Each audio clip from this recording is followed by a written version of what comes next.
Bueno amigos de Café con Polso, bienvenidos a este programa. La verdad, muy contento de comenzar esta nueva temporada de Polso TV con ese nuevo programa que se llama Café con Polso. Hoy tenemos de invitado a un amigo, a una persona que conoce mucho y es defensor de los derechos humanos. Él es Silvano Calvo. Silvano, bienvenido. Bueno, a ustedes muy amables por la invitación, Arlen, y a toda la comunidad universitaria, estudiantes, y a toda la sociedad ocañera en general. Gracias a ustedes por tenernos en cuenta y esperamos que nuestras reflexiones sirvan, aporten a la comunidad en general. Bueno, muchas gracias Silvano. Ya como conocen, pues vamos a hablar hoy de algo que nos compete a todos como ciudadanos, y es que si nos vamos al tema principal, hablar de seguridad en Colombia es algo que nos pesa y bastante, ¿sí? Sabemos que es algo bastante complicado, que pues la verdad los últimos años, digamos que los últimos 20 años han sido bastante pesados, bastante complicados en tema de seguridad. Hablando de Colombia, yo estuve averiguando por ahí unas cifras del DANE con nuestro compañero en cuanto al tema de Polso TV, y supimos que el 46, casi 47% de los colombianos sienten inseguridad, los que viven en una ciudad. ¿Por qué pasa eso, Silvano? Sí, pues digamos que la reflexión ahí tiene que ser un poquito más profunda, ¿no? Sobre todo a países como Colombia, en el contexto latinoamericano, en donde desafortunadamente, luego del periodo duro a nivel mundial alrededor de lo que se conoció en la historia como la Guerra Fría, en Latinoamérica se apodera de estas sociedades un discurso alrededor de la seguridad que tiene que ver es con la seguridad alrededor de las armas. Es decir, cómo el discurso de la seguridad lo secuestra solo una posición política que cree que si armamos un buen ejército, que si armamos una buena policía, vamos a tener mejores condiciones de seguridad como sociedad. Ese desafortunadamente es un mito ideológico que no sembraron dentro del discurso del relato histórico de aquellos que protagonizaron lo que se denominó en el mundo como la Guerra Fría. Entonces nosotros en Latinoamérica, occidentalizados alrededor de ese discurso, seguimos pensando, porque desafortunadamente la campaña mediática, que no es solamente medios de comunicación que tengan que ver con el periodismo, sino que tiene que ver también con un movimiento cultural alrededor de películas, alrededor de reflexiones, alrededor de estudios, que se centran siempre en el rambo latinoamericano, en que la seguridad solo depende de que tengamos un arma y la podamos usar en contra de los malos. Y ahí es donde aparece también la profundidad de todo esto, ¿no? El discurso en contra de los malos.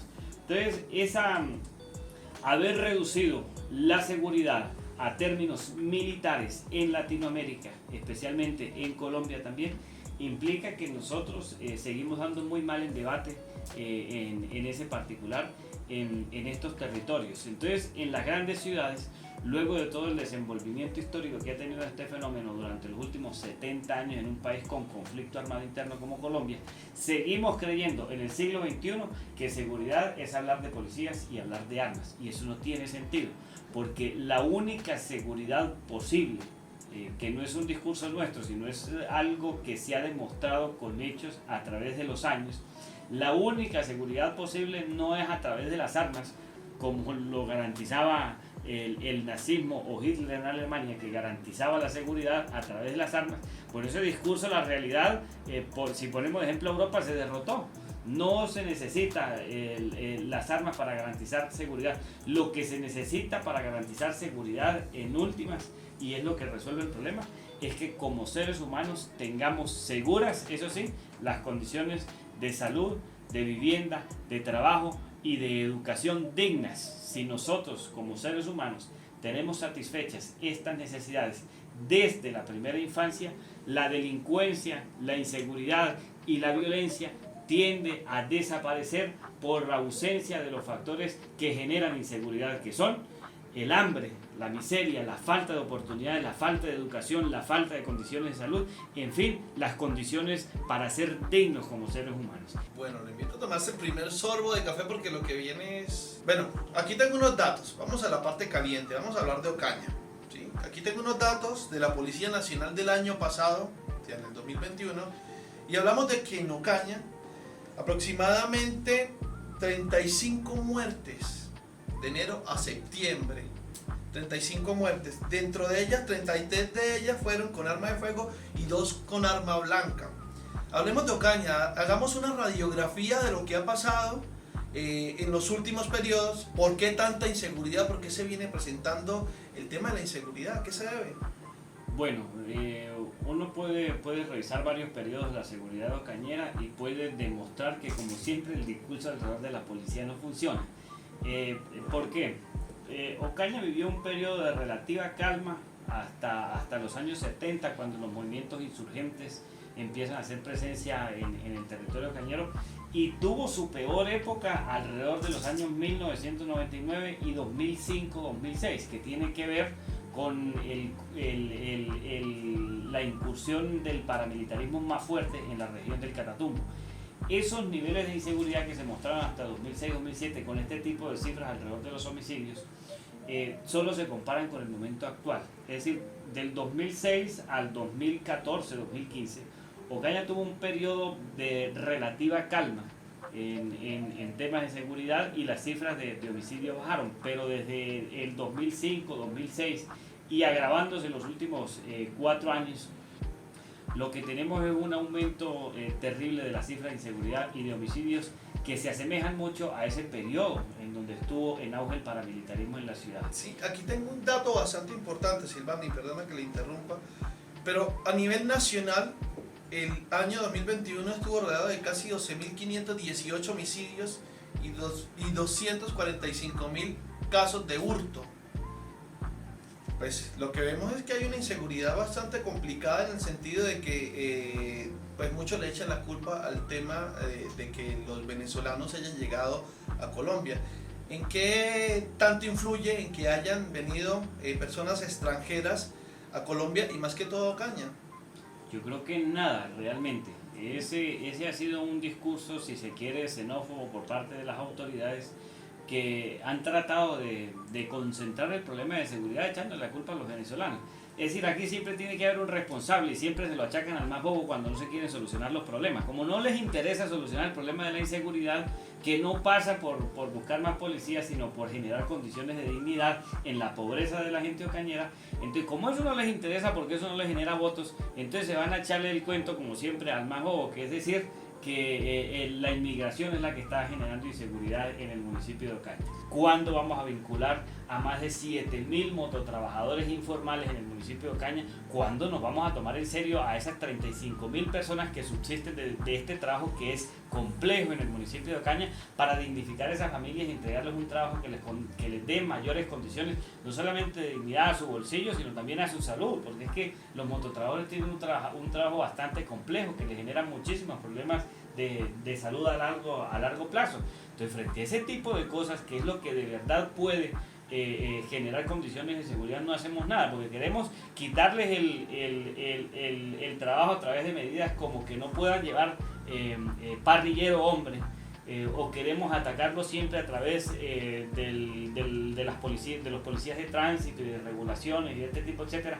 Pero nadie se atreve a abrir el debate sobre el verdadero problema, y es que cómo los transformamos en otro tipo de trabajo para que ellos la proliferación de mototrabajadores no genere los problemas de movilidad, de inseguridad y de salud que generan en el municipio de Ocaña. Frente a eso es lo que deberíamos de hablar. ¿Cuál es la verdadera transformación económica y social que le proponen estos dirigentes al municipio de Ocaña, y no citar o no cámaras de seguridad? Porque eso no va a solucionar nunca el problema de seguridad en el municipio de Ocaña.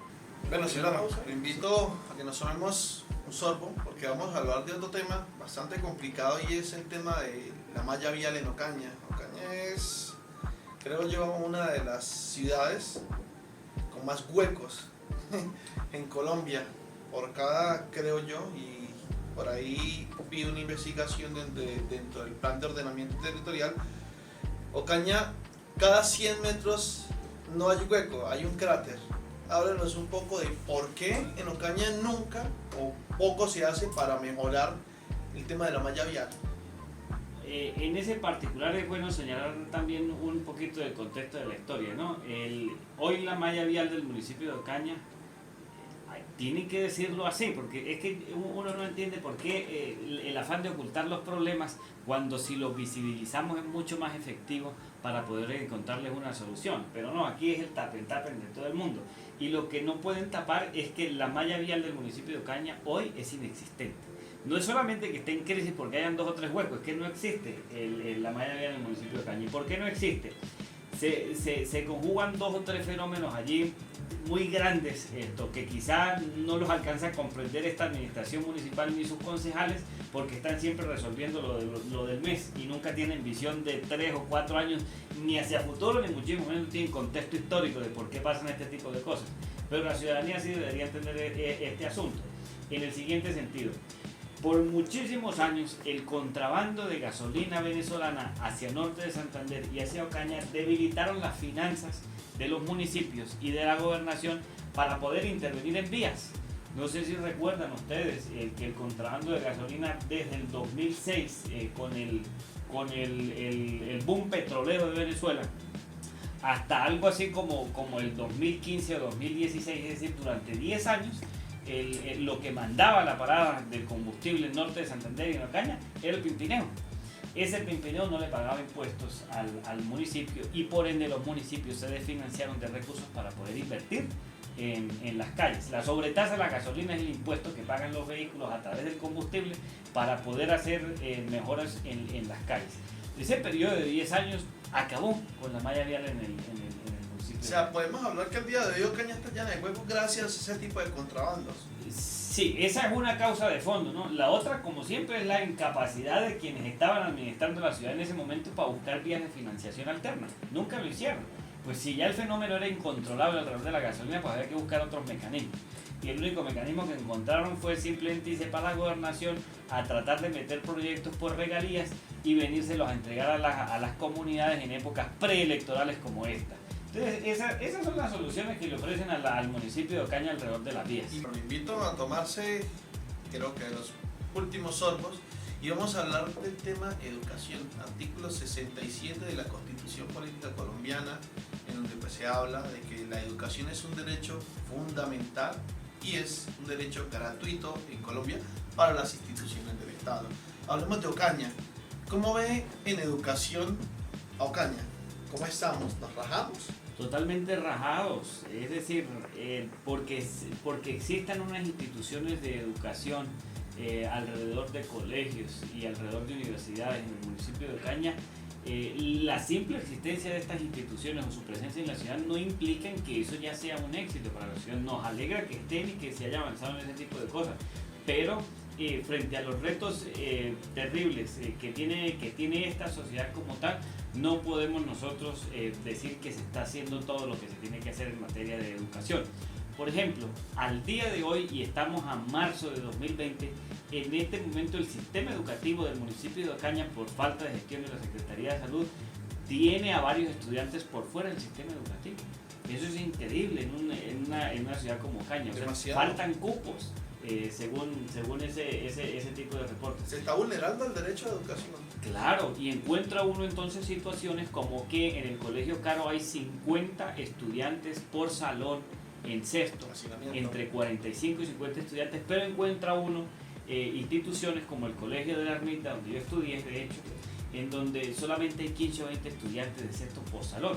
Eso se da gracias a un fenómeno que se llama improvisación de parte del señor secretario de Educación en el municipio de Ocaña.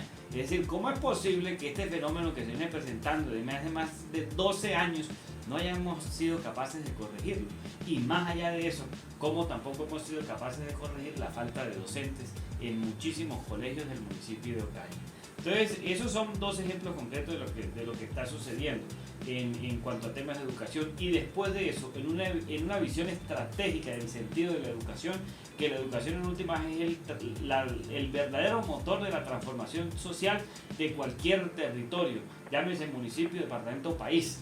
Entonces, si esa es la visión estratégica que se tiene de la educación, ¿cuántas veces liderados por la alcaldía municipal, convocados con diferentes actores sociales del comercio, cámaras de comercio, hospital, bancos de la ciudad, se han reunido a todas las universidades o todas las instituciones de educación superior en el municipio de Ocaña, y se ha tratado de crear una ruta estratégica para que los programas de pertinencia que se ofrecen en estas universidades o en estas entidades de educación superior puedan articularse al trabajo o a un proyecto de desarrollo laboral de los estudiantes en el corto y en el mediano plazo. ¿Cuándo se ha hecho eso en el municipio de Ocaña y cuándo se va a hacer? Eso se debería hacer, pero ustedes no ven a nadie pensando en este tipo de cosas. Bueno, amigos de Café con Polso, gracias por atendernos en sus casas, en sus computadores, en sus celulares. Te damos las gracias, Silvano. Gracias por atender a esa invitación. Gracias por hablarnos un poco y darnos esa sabiduría que tienes para hablar de esos temas que en realidad a Ocaña le competen. Bueno, a ustedes muy amables por la invitación y gracias al Polso y a esta buena iniciativa que ojalá la ciudadanía ocañera aproveche no solamente para generar opinión, sino sobre todo para participar activamente en la construcción de debates en el municipio de Ocaña. Silvano, bienvenido. Gracias a ustedes, muy amables. Nos vemos en una próxima oportunidad, los esperamos, ya saben, los miércoles a las 5:05 de la tarde.